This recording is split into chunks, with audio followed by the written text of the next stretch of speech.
Shalom. First and foremost, we say Kolai Mayo Bashim Mashal Bashim Makaf Kulash, the ones, the yells, and the apostles, great Muslim GMS, the rule and teach well. And this quick article that I saw says ScienceAlert.com woman's brain implant turns her thoughts into speech in real time. Right, today. Right, so actually, before I even get into this article, we can just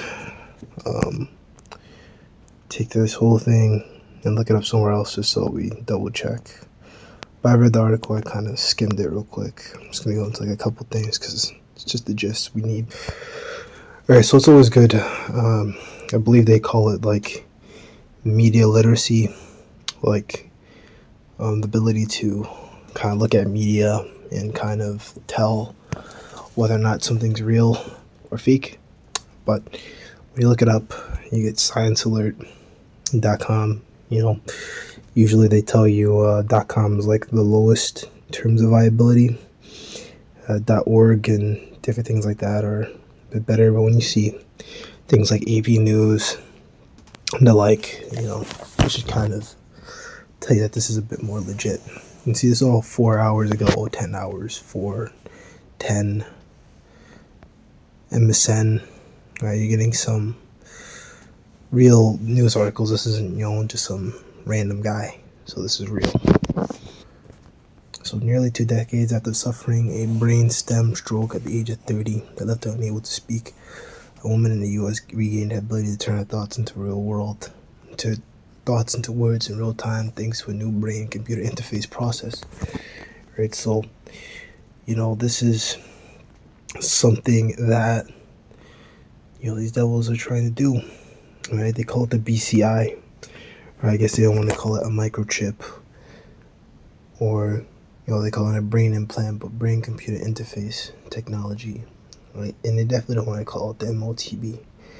Right, I'm expecting when this thing comes out that they're gonna really go into full swing, denying everything and having their cronies come out and deny everything. Because, they're doing it now. I can't remember what Nate even says it is. These camps say all kinds of things. It's white woman, that it doesn't exist, that, the mark of the beast is sin. I think IUIC says that the mark of the beast is sin.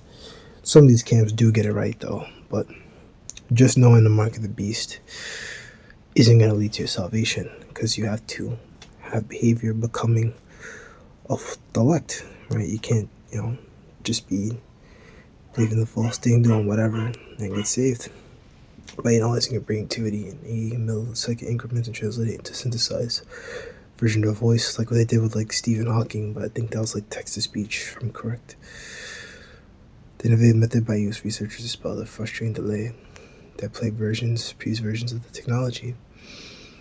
Right, so now they have speakers and the like, and then you got other speech translation projects going on, which you don't have to go look into. But yeah, this thing is coming out here. Right, so see here, they use a deep learning neural network. Right, oh yeah, so there's other methods of the speaker system, pretty much using and connecting it to like the brain and using a speaker. Right, this is the MOTB 100%. It's coming more and more in the news as we move closer to the end of this thing. Alright, so this book of Isaiah 55:10. For as the rain that cometh down, the snow from heaven returneth not thither, but waters the earth, and maketh it bring forth in bud, and that may give seed to the soul and bread to the eater. So shall my word be that goeth out of my mouth, shall not return to me void, but shall accomplish that which I please, and shall prosper in the thing whereto I sent it. Right, so the Most High's word is going to be accomplished. Yeah, so moving on. Isaiah 55:11. So shall my word be that goeth out of my mouth, shall not return to me void, but shall accomplish that which I please, and shall prosper in the thing whereto I sent it. Right, so the Lord's word will not return to him void, man. I mean, that's not going to be untrue. These words, these prophecies are going to happen. There's nothing these devils can do about it, man. You got several precepts here. But the one that I'm thinking of, the prophets that have been before me, before the old prophets that are both against great kingdoms, for pestilence of evil, man. And that's, the same thing that we're doing now, man.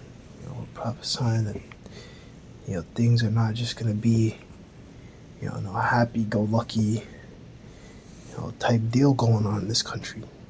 And stark contrast to these false prophets who are not sent, right? Like, same thing with, the book of Jeremiah, like going on at the time. These kings of Judah, they had false prophets. I believe it was Zedekiah at that time. I could be wrong, but maybe it was before him. But, they had false prophets, prophesy unto them and say, yeah, hey, that Judah was going to be all right and that they wouldn't be taken down by Babylon, which was untrue. And Daniel, he also prophesied of, the same thing, man. But, well, does he prophesy the same thing? Well, yeah, yeah. Well, I mean, it already happened already, but he was basically breaking out Nebuchadnezzar's dream. But there's a connection there, and he prophesied that they would be taken down, and they were taken down, by the Medo-Persian empires, right? But that's pretty much that. These prophecies that come in the past, the scriptures are speaking, the vision speaking, so it's just gonna happen. So let there be that Lord in flesh.